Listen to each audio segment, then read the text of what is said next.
జయలలిత ఆరోగ్యంగా ఉన్నారని అన్నాడీఎంకే అధికార ప్రతినిధి సరస్వతి ఈటీవీకి తెలిపారు. కరుణానిధి డిమాండ్ చేసినట్లుగా జయలలిత ఫోటోలు విడుదల చేయాల్సిన అవసరం లేదన్న ఆమె తాము ప్రజలకే జవాబుదారీ కానీ ప్రతిపక్షాలకు కాదన్నారు. అన్నాడీఎంకే అధినేత్రి తమిళనాడు ముఖ్యమంత్రి గత 9 రోజులకు పైగా చెన్నై అపోలో ఆసుపత్రిలో చికిత్స పొందుతున్నారు. ఆమె ఆరోగ్య పరిస్థితి గురించి ఆ party spokes person CR Saraswati గారితో మనం మాట్లాడదాం. మేడం చెప్పండి, మేడం వచ్చి 9 రోజులకు పైగా ఆసుపత్రిలో ఉన్నారు. ఆమె ఆరోగ్యం గురించి చాలా వదంతులు వస్తున్నాయి. దీనికి మీ సమాధానం చెప్పండి. మీరే చెప్పారు కదా వదంతులని. 22nd ఈ నైట్ అమ్మగారు వచ్చారు ఫీవర్తో, కోల్డ్ వలన. 23rd మధ్యాహ్నమే డాక్టర్స్ చెప్పారండి ఫీవర్ తగ్గింది, కోల్డ్ తగ్గింది, నార్మల్ ఫుడ్ తీసుకున్నారని. ఈ 9 డేస్లో మీరు చూస్తే ఎవ్రీడే అమ్మ పొలిటికల్గా ఎన్ని పనులు చూస్తారు. ఇప్పుడు మనం ఢిల్లీ మీటింగ్కి ఇక్కడ మీటింగ్ జరిగింది, అమ్మ ఇన్స్ ఇచ్చారు ఏం మాట్లాడాలని. తర్వాత మీ ఎలక్షన్కి మేము ఇప్పుడు క్యాంపెయినింగ్ స్టార్ట్ చేశాము. రోజు వర్క్స్ జరుగుతుంది, మినిస్టర్స్ వస్తున్నారు, మీటింగ్స్ జరుగుతుంది, సెక్రటరీస్ వస్తున్నారు. ఏం ప్రాబ్లం ఇది? సోషల్ మీడియాస్ ఏంటంటే కొంతమంది ఉన్నారండి, they want to make some confusion between public and మా పార్టీ క్యాడర్స్కి. ఏదైనా చెయ్యాలి, కన్ఫ్యూషన్ చేయాలి, లా అండ్ ఆర్డర్ ఏదైనా చేయాలని ఈ వీన్ వదంతులకు చెప్పకూడదు. అలాగా ఆనరబుల్ సీఎం బాగున్నారు, మేము మాత్రం చెప్పలేదు. అపోలో మేనేజ్మెంట్ చెప్తుంది. అపోలో డాక్టర్స్ ప్రెస్ మీట్ ఇచ్చారు, ప్రెస్ ముందు చెప్పారు ఆనరబుల్ సీఎం చాలా బాగున్నారు, కానీ కొన్ని రోజులు రెస్ట్ కావాలి అని చెప్తున్నారు, అంతే.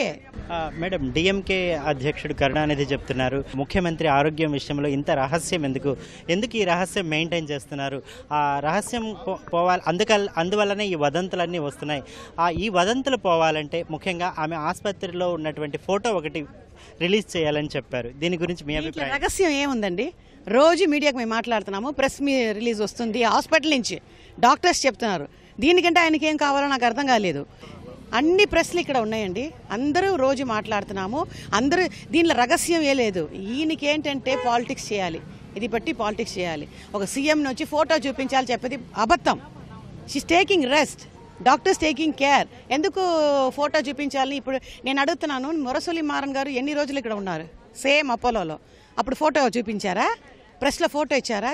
చూడండి మురసలి మారన్ ఎలా ఉన్నారో చూడండి నేను చెప్పారా? ఆయనకి ఎప్పుడైనా పాలిటిక్స్ చేయాలి, అంతే. 9 డేస్గా చీఫ్ మినిస్టర్ ఆసుపత్రిలో ఉంటే మామూలుగా పార్టీ క్యాడర్లో ఒక ఆందోళన అనేది ఉంటుంది. ఆ ఆందోళన పోగొట్టడానికి మీ పార్టీ నాయకత్వం మీరు ఏం చేస్తున్నారు చెప్పండి. ఏం అలా ఏం లేదే. పొలిటికల్ ఇప్పుడు మాకు ఎలక్షన్కి ఫస్ట్ ఎలక్షన్ డేట్స్ చెప్పారు, నెక్స్ట్ డే క్యాండిడేట్స్ అమ్మ అనౌన్స్ చేశారు. నిన్న నుంచి మా ప్రపగంట స్టార్ట్ చేశాము, అన్ని పనులు జరుగుతుంది. అలా ఏం లేదు. అపోజిషన్ పార్టీ సోషల్ మీడియాలో అబద్ధంగా చెప్తున్నారు. No work has been stop, everything is going very well. ఒక్క మాట మాత్రం తెలియగా చెప్తున్నాను, గట్టిగా చెప్తున్నాను, మా హానరబుల్ చీఫ్ మినిస్టర్ అమ్మ గారు చాలా బాగా ఉన్నారు. దేవుడు దయ అమ్మకి ఎప్పుడు ఉంటుంది.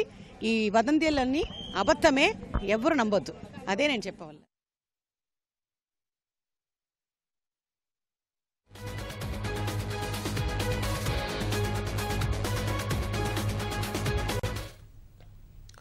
చెన్నై అపోలో ఆసుపత్రిలో చికిత్స పొందుతున్న తమిళనాడు సీఎం జయలలితను ఆ రాష్ట్ర ఇన్ఛార్జి గవర్నర్ విద్యాసాగర్ రావు పరామర్శించారు. జయలలిత ఆరోగ్య పరిస్థితిపై వైద్యులను అడిగి వివరాలు తెలుసుకున్నారు. జయలలిత మంత్రివర్గంలోని మంత్రులందరూ ఒక్కొక్కరుగా ఆసుపత్రి వద్దకు చేరుకుంటున్నారు. ఆసుపత్రి వద్ద పోలీసులు భారీ భద్రతా ఏర్పాట్లు చేశారు.